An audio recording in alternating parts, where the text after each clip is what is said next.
Hola y bienvenidos a una nueva reflexión desde la banca. Desde el 11 de marzo pasado, gobierna Gabriel Boric en Chile. Los medios, apoyados por algunos sectores de la izquierda y la participación de personas esperanzadas en la figura de Boric, desplegaron al inicio de su periodo toda una maquinaria propagandística para posicionar al presidente como una especie de salvador. Asimismo, se ha destacado mucho la juventud del nuevo presidente y de su equipo, como también el anunciado carácter feminista de su gestión. El objetivo de esta reflexión es hacer un paralelo entre el inicio del reinado de Roboam, rey de Israel, cuyas decisiones trajeron la división del reino de Israel al poco andar de su reinado, y el inicio del gobierno de Gabriel Boric, desde el ámbito del anunciado aumento de impuestos. Para esta reflexión, tomaré el ejemplo de un gobernante descrito en la palabra de Dios, cuya juventud, incompetencia e ímpetu costó una división política, social y religiosa en Israel, división que permaneció desde el punto de vista espiritual por siglos. En el primer libro de Reyes, en el capítulo 14, se indica que Roboam, quien era nieto del famoso rey David e hijo del gran rey Salomón, inició su reinado a los 41 años. Esto es relevante porque entrega, podríamos decir, un parámetro de madurez con la que ese rey llegó al trono. No es novedad que los príncipes sean formados para algún día volverse reyes. Podríamos decir que los miembros de la realeza y los cercanos a ella son instruidos y educados para ese fin. A Roboam le entregaron un reino pequeño, pero muy fuerte. Y, como en todo reinado que inicia, al poco tiempo de ocupar el trono, el rey Roboam se vio en su primera disyuntiva: ¿qué hacer con los impuestos? Anterior al conflictivo inicio del gobierno de Roboam, durante el gobierno del gran rey Salomón, este último, como cualquier rey, se había hecho de algunos enemigos. Aquí la Biblia, también en el primer libro de los reyes de Israel, pero en el capítulo 11, describe a Jeroboam, un hombre valiente, esforzado y activo, a quien Salomón encomendó todo el cargo de la casa de José. Esto no es menor, ya que la casa de José constaba de las facciones de Manasés y de Efraín. La decisión de Salomón de construir una ciudad afectó al padre del joven Jeroboam, de tal manera que Jeroboam se volvió contra el rey. Acá también se describe la profecía que el profeta Ahías le entrega a Jeroboam, donde es Jehová, a través del profeta, quien le indica que, debido a la idolatría bajo la cual Salomón había caído, rompería su reino luego de su deceso, y como resultado de esa ruptura, se le entregarían 10 de las 12 tribus a Jeroboam, para que éste reinara sobre ellas. A causa de esta profecía, Salomón procuró matar a Jeroboam, quien huyó a Egipto, hasta la muerte de Salomón, es decir, volvió cuando Roboam recién empezaba a reinar. Alguien puede decir que la caída de Roboam había sido profetizada, y que había una voluntad de Jehová en ese proceso. Pero, ¿acaso Dios no ha profetizado en las iglesias pentecostales que se vendrían tiempos complicados? ¿Habremos entendido mal esas profecías en medio de la paz y prosperidad en que nos encontrábamos hace unos años atrás? Volviendo a la situación del nuevo reinado, específicamente a las políticas tributarias del recién llegado rey Roboam, el pueblo se acercó y dijo al rey: «Tu padre agravó nuestro yugo, mas ahora disminuye tú algo de la dura servidumbre de tu padre y del yugo pesado que puso sobre nosotros, y te serviremos». Este pidió 3 días para pedir consejo de los ancianos que habían estado asesorando a Salomón cuando vivía. Estos hombres experimentados aconsejaron: «Si tú fueres hoy siervo de este pueblo, y lo sirvieres, y respondiéndoles buenas palabras les hablares, ellos te servirán para siempre. El rey quería conocer otra opinión, por lo que llamó a los jóvenes que se habían criado con él, quienes le aconsejaron que hablase al pueblo de la siguiente manera: el menor dedo de los míos es más grueso que los lomos de mi padre. Ahora pues, mi padre os cargó de pesado yugo, mas yo añadiré a vuestro yugo. Mi padre os castigó con azotes, mas yo os castigaré con escorpiones. El inexperto rey siguió este consejo. Esto significó un quiebre del pueblo con el rey. Incluso un alto funcionario del rey fue muerto por parte del pueblo cuando éste intentó llevar a cabo la tarea de cobrar los altos impuestos que el rey había decretado. No es necesario forzar mucho el pasaje para entender que la juventud dio un mal consejo en este caso. Quiero establecer también que bíblicamente, no siempre la juventud es impetuosa y torpe. Tenemos como ejemplo al profeta Samuel, quien escuchó la voz de Dios siendo un niño, al joven David, que enfrentó a Goliat, al infante rey Josías, a Esteban, el primer mártir de la iglesia, al joven pastor Timoteo, entre otros. Volviendo a la historia del rey Roboam, cuando se presenta el concepto de juventud, se tiende a pensar en un adolescente, un púber inexperto sin experiencia, pero, en el caso de este rey, él y sus contemporáneos tenían alrededor de 40 años. Lo interesante aquí es que la Biblia los describe como jóvenes, de 40 años. No eran niñitos perdidos en el mundo de los grandes, eran adultos, eran los que se habían criado con el rey, por lo que también se puede deducir que tenían cierto grado de educación, al menos superior a la formación que tenía el pueblo. El quiebre, producto del aumento de impuestos a un pueblo que ya estaba siendo afligido, produjo que Jeroboam llegara a reinar sobre 10 tribus de Israel, mientras que Roboam reinó sobre 2 tribus, Judá y Benjamín. Este rey se inclinó a la idolatría y, de alguna forma u otra, bajo su reinado se permitió que sodomitas hicieran conforme a todas las abominaciones de las naciones que Jehová ya había echado delante de los hijos de Israel. Esto significa que se entró en un deterioro religioso y moral de toda la nación. Y no solo eso, sino que además, luego de algunos años en el trono, a Roboam vino una fuerza militar desde Egipto, podríamos decir una fuerza militar aliada de Jeroboam, la cual entró a Jerusalén y saqueó la ciudad. Así, fueron tomados los tesoros de la casa de Jehová y también los escudos de oro que Salomón había hecho, los cuales eran distintivos de un tiempo de prosperidad.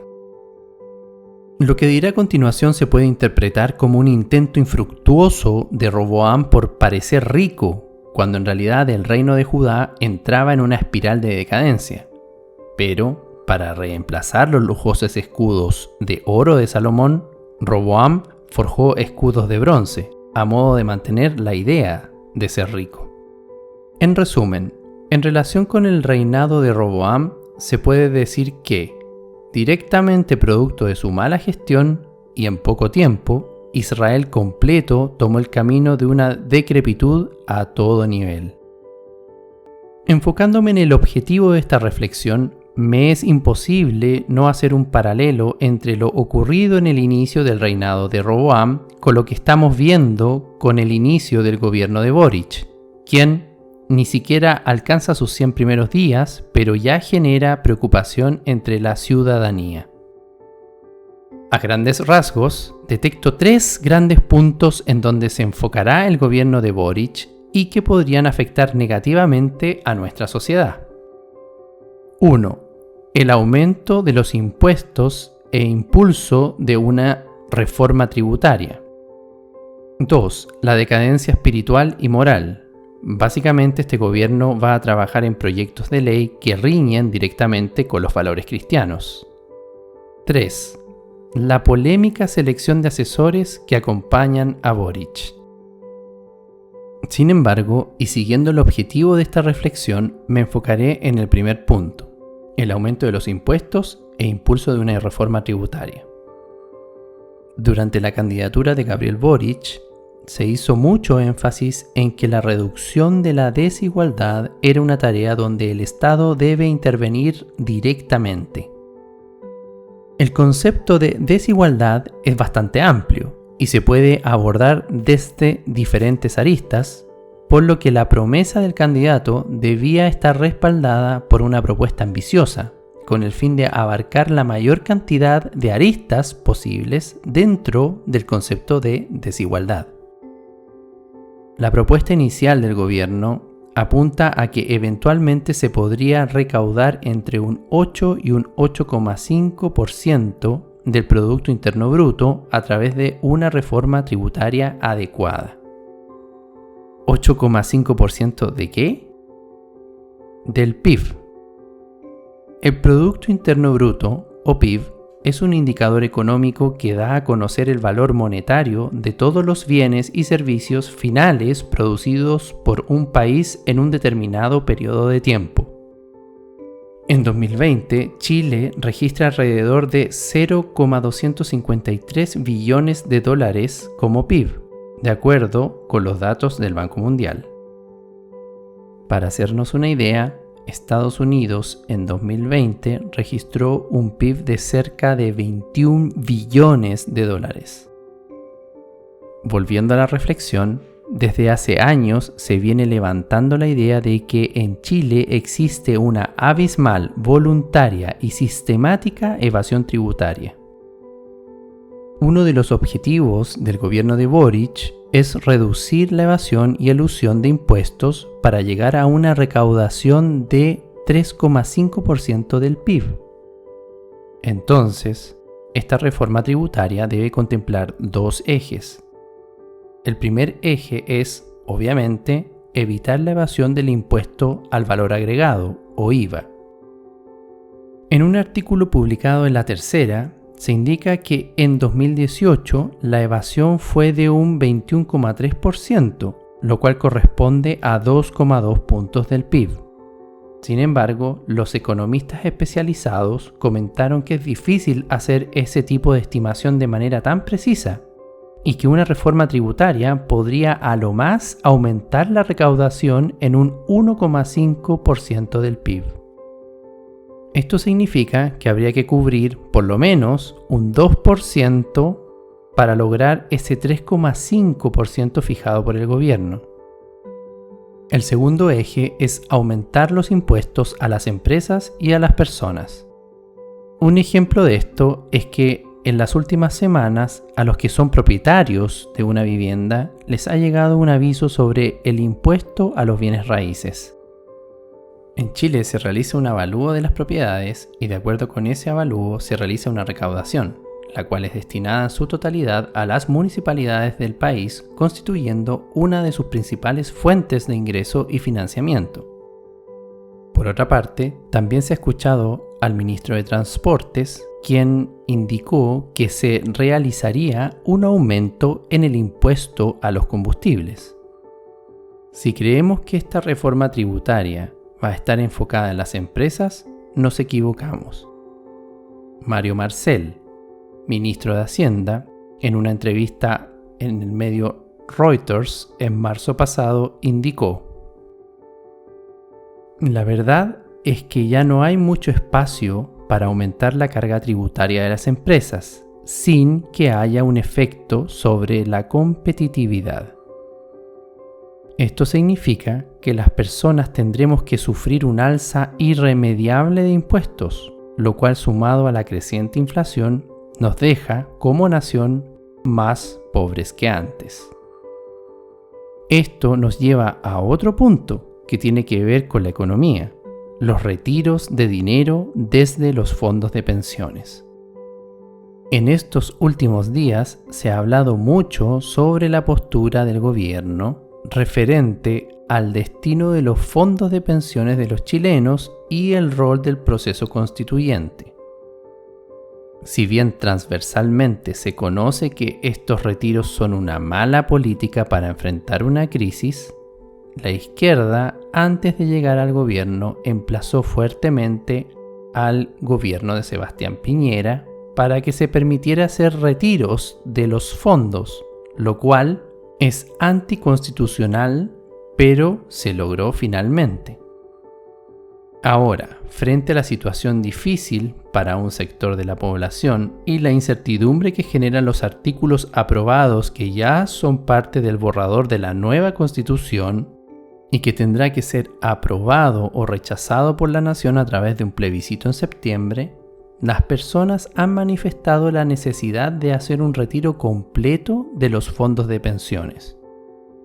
Esto ha generado alarma en el gobierno actual, ya que se necesitarían de esos fondos para llevar a cabo el programa que han establecido. Se sospecha que a través de esta nueva constitución el Estado podría expropiar los fondos individuales de cada trabajador para formar un fondo común o solidario de pensiones. Lamentablemente, personas que nunca han colocado un peso en su fondo individual recibirían una pensión por parte de los que sí han cotizado en el sistema. Para los que creen en el espíritu colectivista del gobierno y que les gusta la idea de tener un fondo de pensiones solidario, la mala noticia es que el Estado, así como tendría la facultad de tomar esos fondos individuales, también, eventualmente, podría, por alguna razón, hacer uso de esos recursos, afectando no solo a los que han impuesto en el sistema privado de pensiones, sino que arrastraría a todo el país a una vejez miserable. Mi preocupación es el resultado del reinado de Roboam. Su gestión dejó a una nación dividida, en conflicto constante y empobrecida. Lamentablemente para Chile, el panorama no se ve mejor desde la perspectiva económica. Las iglesias pentecostales sabían que venían grandes dificultades al país. Estuve presente en muchas reuniones donde desde la asamblea se levantaron personas anunciando calamidades, aludiendo que era un mensaje que provenía de Dios. Siendo conscientes del porvenir, nos quedamos y nunca vimos venir esta debacle. Los mensajes de juntar agua y víveres apuntaban a un terremoto, pero en la arrogancia y en la ceguera no pudimos o nunca quisimos anticiparnos a la decadencia política, moral y social. Despreciamos el saber y el tener contacto con la sociedad. Y eso ahora tiene un costo que no solo afecta a los evangélicos, sino a todo el país. Nos maravillamos de cómo Dios levanta a los hermanos que antes eran pobres.